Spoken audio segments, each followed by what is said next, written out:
Now, you've probably seen from time to time, I still bring up stories about COVID.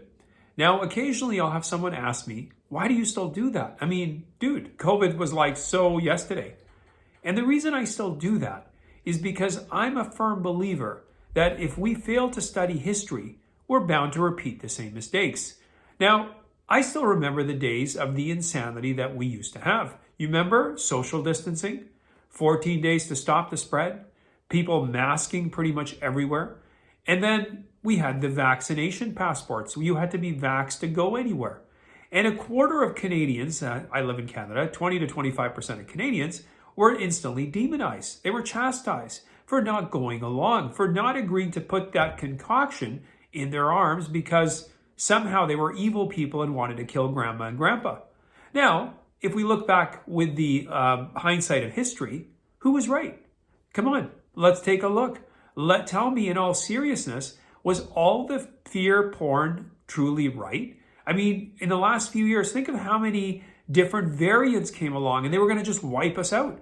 I remember when the Imperial College first came out and then said there was going to be like 3, 4, 5 million deaths or whatever the number was, some insane number they had concocted.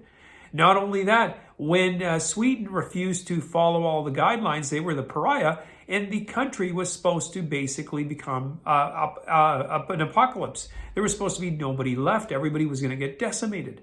What happened to all that? I still remember a current president who's sitting in the White House who can't remember his own name, saying that it was going to be the winter of desolation, essentially. There was going to be so many deaths due to COVID, and that was going to be among all the unvaccinated. Kind of odd, no? All these unvaccinated people are not dropping dead left, right, and center, or didn't. How is that possible? The reason that is, folks, is because there was a lot of hype and a lot of fear porn. You remember 100% safe and effective? Was it really? Come on. Let's take a look at history. Was that the case? So that's the reason I still talk about this stuff, because when they bring the next pandemic along, when they bring the next coercive action along, it's not folks who said no that I'm worried are going to, suddenly submit. It's going to be the people that were kind of unsure, but they went along. They were that squishy middle.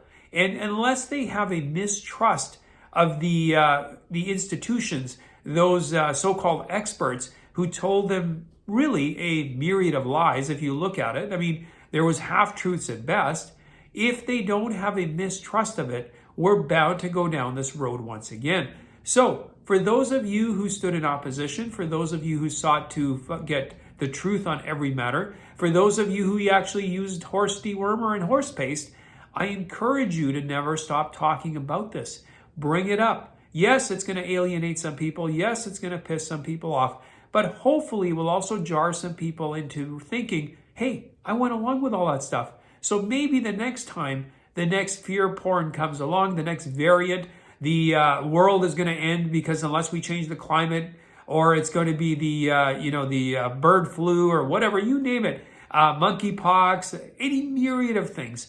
Hopefully some people will pause for a moment, reflect and go, is this really something I need to be afraid of? Is this something I should go along? And how do I feel about being duped all over again? Anyway, I do appreciate you watching. Thank you very much. Post any comments you have in the comment section. You can also follow me on my Rumble and my Locals account. If you haven't yet subscribed to my channel, please do so. You can follow me at Camera612, and I will see you next time.